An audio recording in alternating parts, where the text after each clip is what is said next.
So, live operations. We understand there'll be questions regarding live ops for the product, and this is it. So, final content update in June for ARK's 8th anniversary. We'll release ARK Survival Evolved's final content update, which includes... Oh, right. So, the new creature is coming in June, which is pretty cool. Cross-platform, holiday events. Okay, so they're still going to be doing it, but they're going to be released in mods, so they're always available. Official servers... Okay, so they'll be moving over. Feature sunset. We will be ending official support for Primitive Plus, split screen, and... Oh, wow. Okay, so random maps, Primitive Plus, and split screen are going. These aspects of the game will not be ported. ARK Survival Ascended updates. Yeah, we know this. And ARK Survival updates will be limited to crashes. This is the oldest known insect, so it's biology and its design. So it's one of the oldest insects known for modern science, and most of it's still a mystery. So I made a deep research in order to adapt it properly. Its head is based on the most famous fossil of it, as you can see there. I merged different modern insects and heavy inspiration from the fossil shape to get a scary look. And then, oh yeah, we should just be able to go through it like this. It's yet unknown if it was an insect or a myriapod, but as the oldest ancestor for both, I decided to add features from both to its design. So several body segments from the myriapod.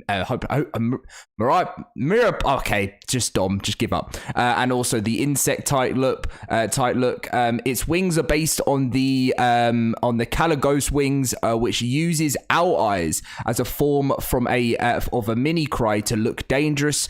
As you noticed, if you have explored the Ark's oceans, they're like the giant squid eyes. Besides a cool visual feature, it's also an important part of skill we will explain later. As you can see there. In the lower body, I added an amber looking glowing part. This is probably the most sci-fi or fantasy feature of the concept, but I believe it's a great reference to the previous fossil and to Jurassic Park amber mosquito, to deplete the fact that this was arguably the first insect ever. It's also important for some skills we will explain later. I love rideable insects like mantis and Alphapleura. Anyway, I'd love to see a flying rideable insect in the game. So even if the real one was way smaller, I decided to do it really big to make it both cool and ride and a threat to fight. As you can see the size of it there. I actually think this would be frightening in the game if you're someone that doesn't like insects, for sure. So skills, anti-water mount. It's not clear if it was a flyer, earth, or water insect. It could have even been the missing link for insects from water creatures into earth ones. For this, it will be a flyer capable of going underwater without ejecting its rider nor losing any speed. Its speed, both flying and swimming, is exactly the same, and it's in the middle of its it's in the middle of a flying wyvern and a diving manor.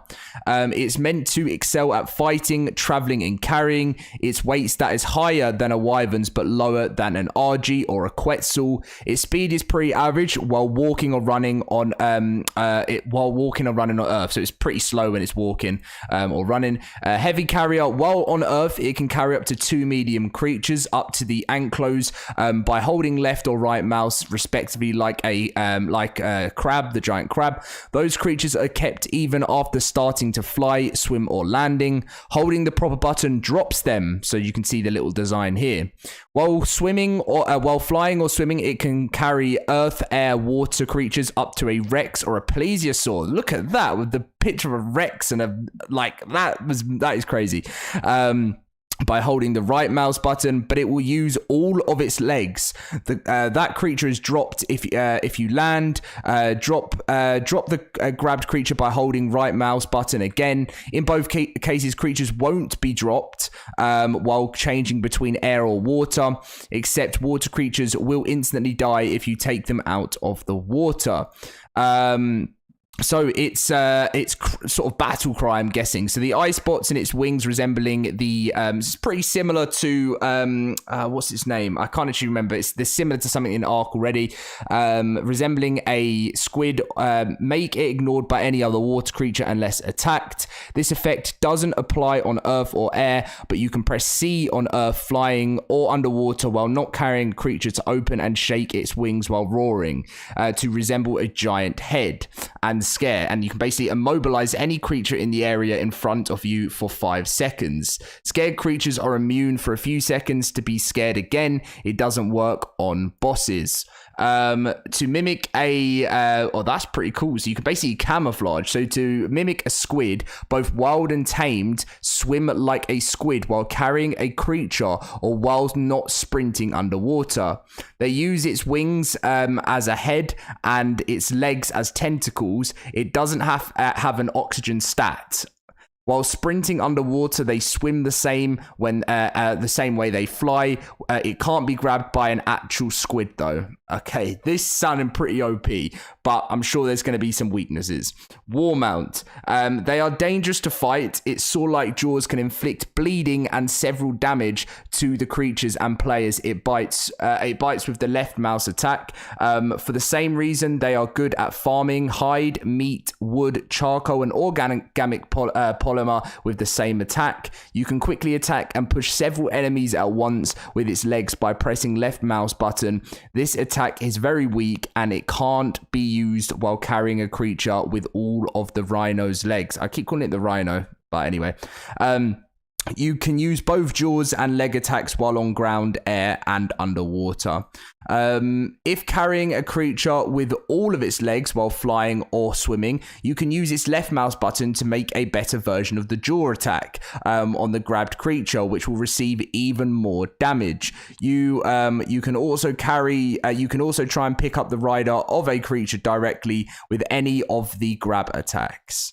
Natural resource producer, so its lower part produces both light and a special resource called so it's got its own. They want to add in its own actual feature into the game. I don't know whether they'll do that, but we'll see. It glows naturally, which makes them easy to spot at night or underwater. This light works like shoulder pets light, such as bulb dogs or shinehorns, while the giant giga or the sky giga was charged. So its charge stat subdues the oxygen stat. There's so much to read, it's kind of like going over my head, so apologies for that. Its lower part produces this apparently at a decent rate in its inventory, which can be used instead of sap, honey, or maybe I'm not too sure on this part because I reckon that might, but I like the idea. I love this. This is one of my favorite ones, but that, I suppose the creator did actually say that they don't want everything they don't expect everything to be added in, and I doubt it, but I like the idea so far. So having a wild encounter, it can live just about anywhere, but they prefer deeper oceans, caves, and random spots in the air. They are always alone, but it's not always impossible to find more together. They're extremely angry hunters and will chase their prey by air, earth, and water unless its target is fast or elusive enough. That's hard since just a few creatures are faster than them. While underwater, they mimic. Okay, we saw that bit. And even while angry predators, does that say while? I don't even know. They tend to. So basically, other big predators, they tend to ignore targets on the ground unless they were targeted from air or water first. This is to make ARK air actually dangerous, since once you get a flyer, it's hard to be a danger unless landing. Okay, so basically I like the idea. I kind of understand that point of it. Okay, weakness. This is what I was looking for because we've just been giving it so much love. After receiving feedback, I realized you guys are right. The creature currently had no weakness, so I added a pair of them for balance purposes. As an insect, it will be weak to fire. Okay. Oh, right. Okay, so it's weak to fire. So a flamethrower will be effective, but a fire wyvern or a mana will be a complete overkill. Both of them will kill the Sky Giga with 1 or 2 shots. Also, its health pool would be better in an average amount instead of the previous large pool. This way, it will be more of a glass cannon relying more in speed and high damage rather than being a tank. This way, the Sky Giga Riders will have to master the use of this creature in order to use its full potential by dealing with large amounts of damage while dodging incoming damage, especially fire. This could also be a nice way to return fire wyverns and manas to be useful in the meta in a scenario with one of the Sky Gigas messing around in PvP. Taming number 2. So I'm guessing the previous message was so I'm guessing this was the old method. So there was probably an older post actually from before, which this has all been updated.